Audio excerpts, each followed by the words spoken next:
Buenas noches, ¿cómo están? Mis amigos me han pedido una exposición previa presentación. Mi nombre es Juan Fernández Lequini, soy abogado desde el año 2017, ejerzo liberalmente la profesión hasta el año 2017 y desde 1993 fui juez. Desde 1997 a 2017 fui juez letrado con competencia en materia penal.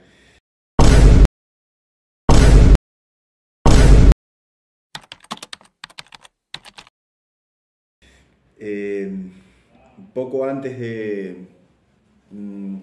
del arranque de este nuevo proceso penal, yo renuncié como juez para ejercer la labor en forma liberal. Así que puedo hacer una comparación entre lo que era el anterior proceso y lo que es este proceso. El anterior como juez, este proceso como abogado. El proceso penal sexual ha cambiado mucho desde el Código de 2017, que entró en vigencia el 1 de noviembre de 2017. Y ha tenido muchas modificaciones con la ley 19.580 de 2017, complementadas con dos decretos. Un decreto del año 2006 del Poder Ejecutivo y otro decreto del año 2009 del Poder Ejecutivo.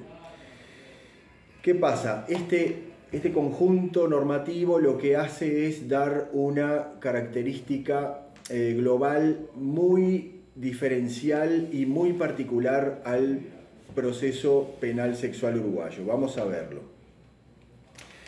Los decretos de 2006 y 2009 establecen como obligación de las instituciones privadas y públicas, educacionales y de salud, de establecer equipos multidisciplinarios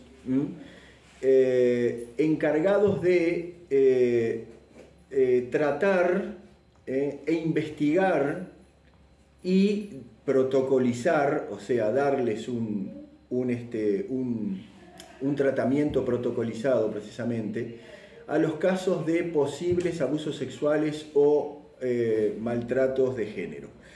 Estos equipos multidisciplinarios están integrados por lo general por un asistente social, un psicólogo, un psiquiatra, un doctor en medicina.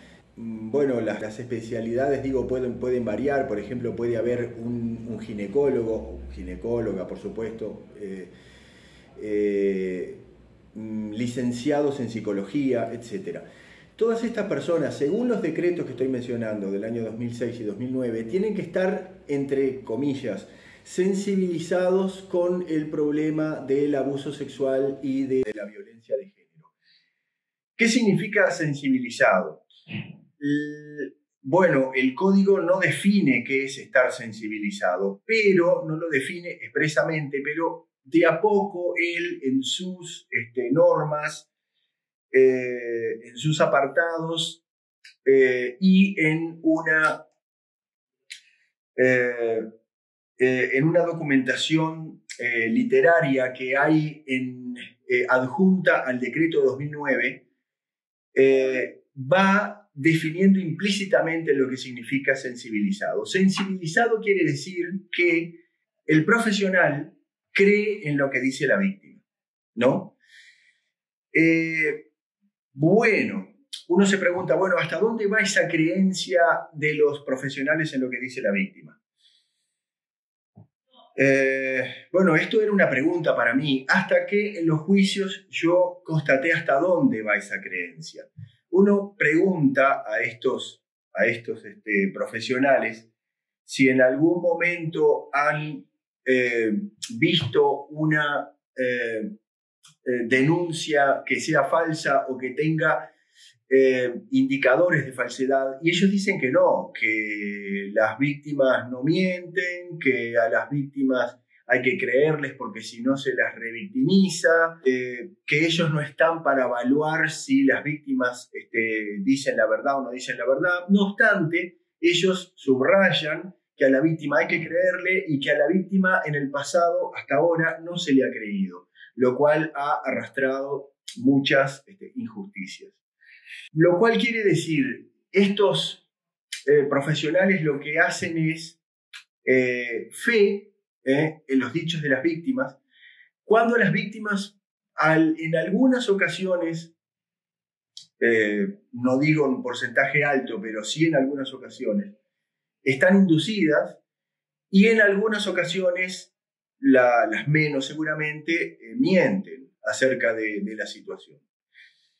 El hecho de que mientan está corroborado científicamente y se relevan estas versiones falsas, sobre todo cuando la relación entre la denunciante y el denunciado pasan por épocas de crisis, como pueden ser, por ejemplo, las separaciones traumáticas con problemas emocionales y problemas de separación de bienes. Y las víctimas, sobre todo cuando son pequeñas, pueden ser sugestionables.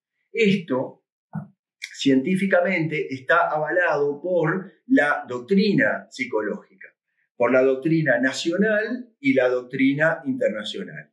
Quiere decir que estos profesionales que se amoldan a los requisitos de los decretos de 2006 y 2009 se apartan de la doctrina científica y pasan a ejercer una posición ideológica desde la cual se cree en la víctima y no se permite la duda acerca de lo que la víctima sostiene.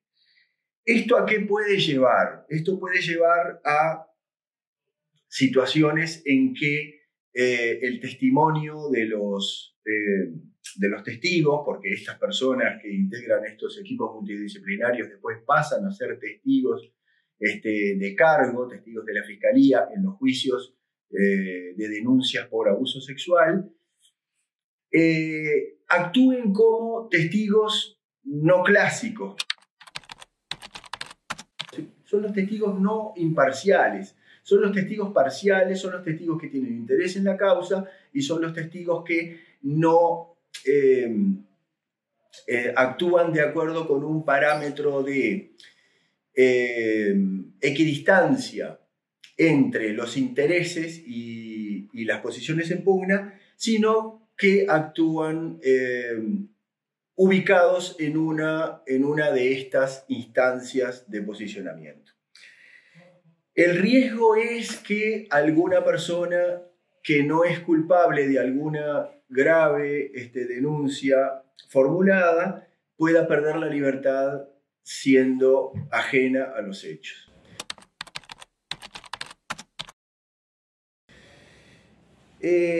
La ley 19.580, por su parte, establece que en los casos en que hay dudas en cuanto a la aplicación de la ley, funciona lo que se podría llamar el indubio pro denunciante. Significa la reversión de un principio muy caro al derecho penal liberal y garantista, cual es el del indubio pro reo, o sea, el que indica que en aquellos casos en que en el juicio surge alguna duda sobre su culpabilidad, se declare su inocencia. Ahora, lo que ha querido el legislador de 2017 es que ante una duda sobre su culpabilidad se declare su culpabilidad.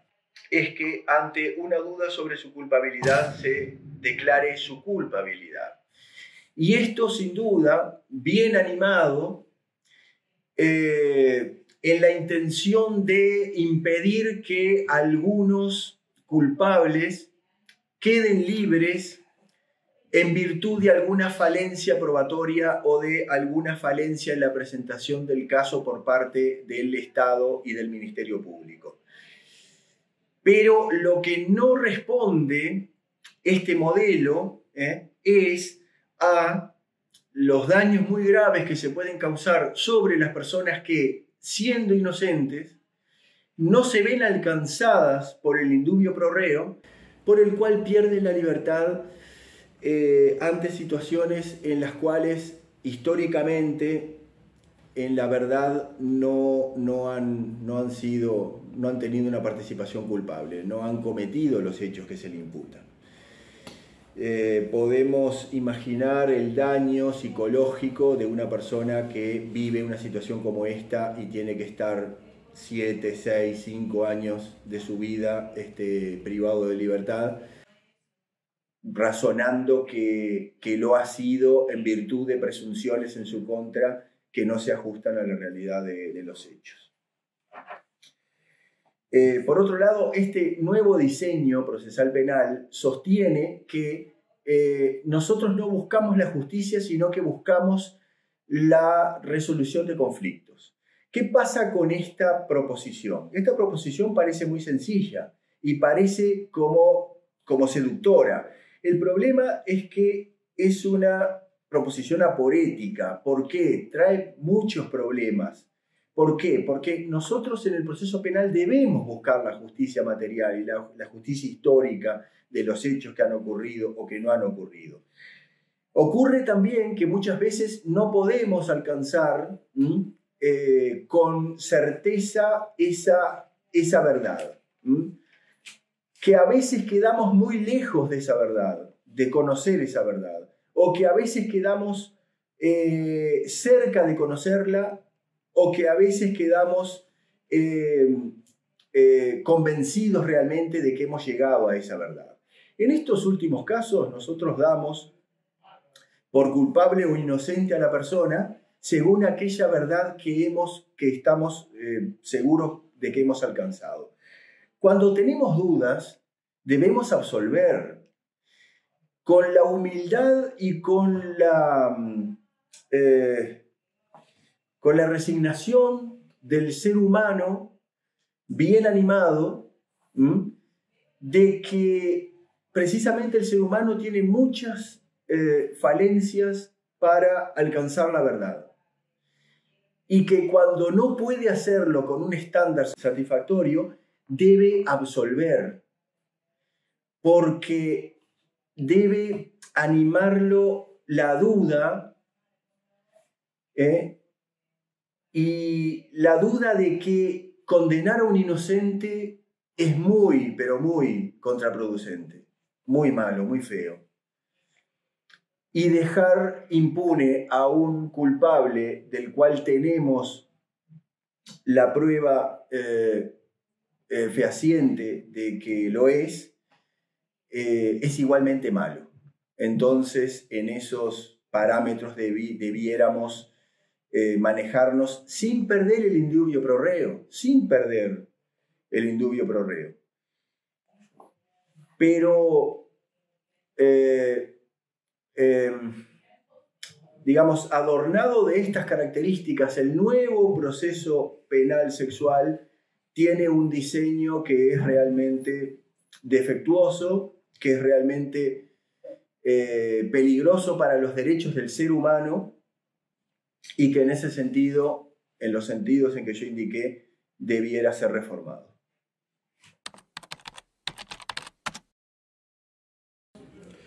Bueno, yo solo conozco dos.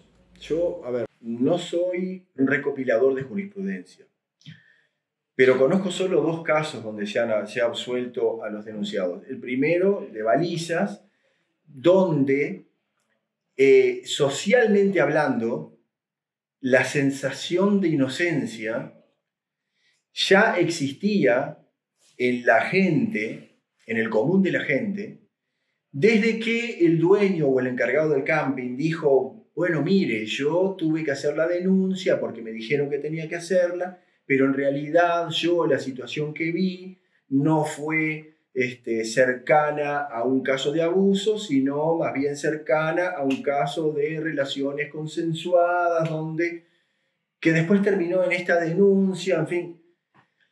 ¿A qué voy? Yo, culturalmente hablando, socialmente hablando, la absolución la podíamos adivinar todos desde un estadio temprano. Y después conozco una absolución sorpresiva porque va en contra de lo que es habitual en este tipo de casos, que se dio hace pocas semanas, donde un juez absuelve al denunciado. Pero aparentemente el juez, después de pronunciar esta sentencia de absolución, es trasladado de penal para una materia distinta. Y los casos de condena son abrumadoramente mayoritarios. Digo, como si la defensa nunca actuara correctamente, como si la fiscalía nunca tuviera una fisura en sus planteos, que la fiscalía está muy bien preparada, plantea muy bien sus teorías del caso, las prueba muy bien, pero lo estadístico normal no sería que el resultado dibujara una aparente infalibilidad de la Fiscalía y del Ministerio Público. Porque esto no sería normal, porque ya estaríamos hablando casi ante una realidad humana donde no hay equivocaciones. Más bien se trata del diseño procesal. La prisión preventiva es en casi la totalidad de los casos. Solamente en algún caso muy notorio, donde hay situaciones y características especialísimas del caso, las formalizaciones han sido sin prisión. En los demás casos, casi siempre, muy pocos casos han sido sin prisión preventiva. Yo puedo hablar de un caso donde excepcionalmente a mí me ocurrió que no me impusieran prisión preventiva, para la persona que yo representaba. Y fue en Toledo, donde una juez con muchísimo sentido de la naturaleza de las medidas cautelares dijo: no, este señor hace 2 años que está denunciado. Si ahora lo van a formalizar, bueno, formalícenlo, pero él va a seguir esperando el juicio en libertad como ha estado esperando la investigación hasta ahora. Pero los casos son muy excepcionales, sobre todo además porque el artículo 224 del nuevo CPP establece estos casos como de presunción de peligro procesal, lo cual traiciona las banderas del propio nuevo CPP, que llegó a nosotros con la promesa de que no habría personas encarceladas hasta que estuvieran condenadas. Cuando ahora la mayoría de las personas que resultan formalizadas se ven privadas de libertad antes de la iniciación del juicio.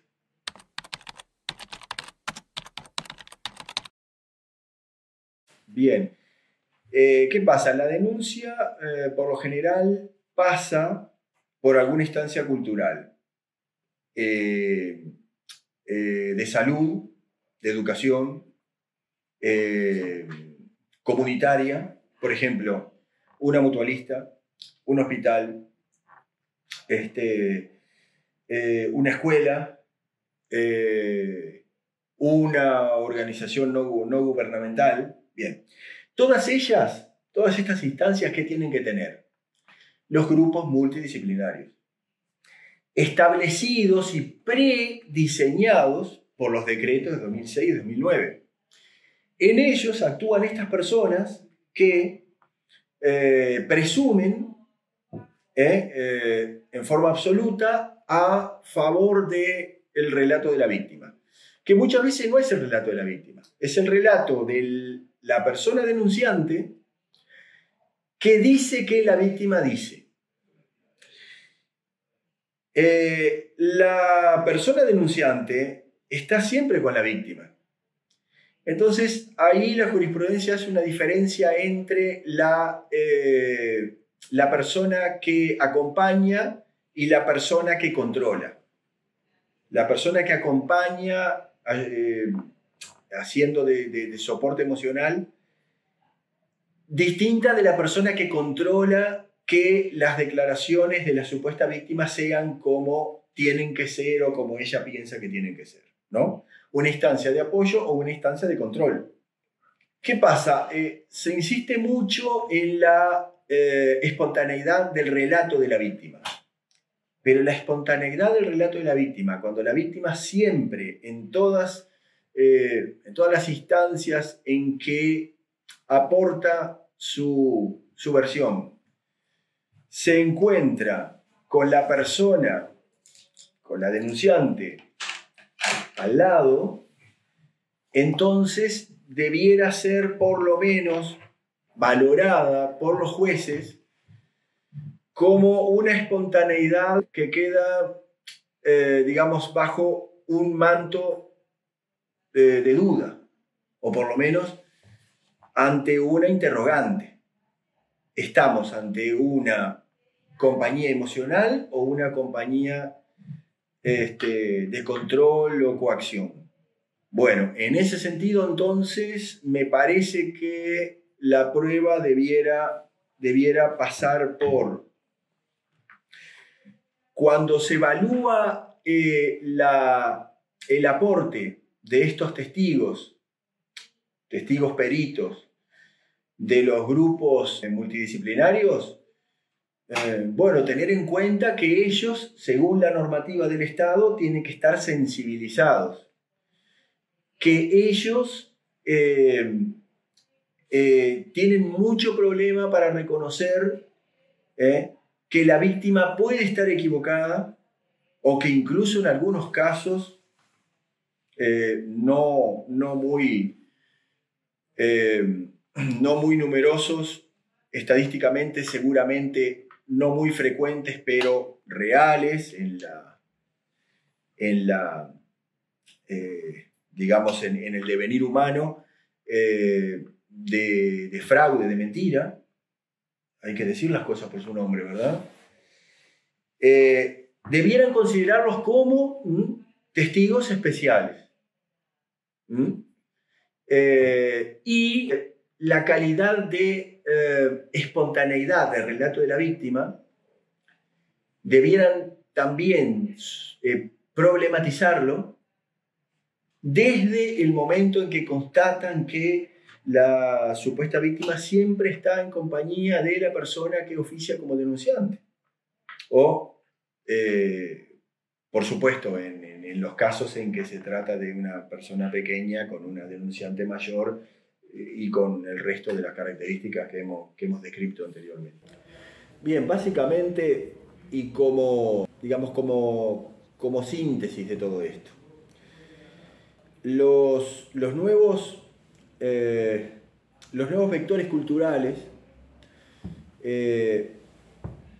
muy loables, muy positivos en muchísimas cosas, en el derecho penal no son defendibles en todos los aspectos. En algunos aspectos son muy criticables. Y en estos aspectos criticables, algunos de los cuales he mencionado hasta aquí, sería bueno que tuviéramos instancias de revisión. Bueno, yo les agradezco el tiempo y seguramente a continuación tendremos alguna instancia más de algún ping-pong de preguntas y respuestas. En su caso estoy gustoso de realizarlo.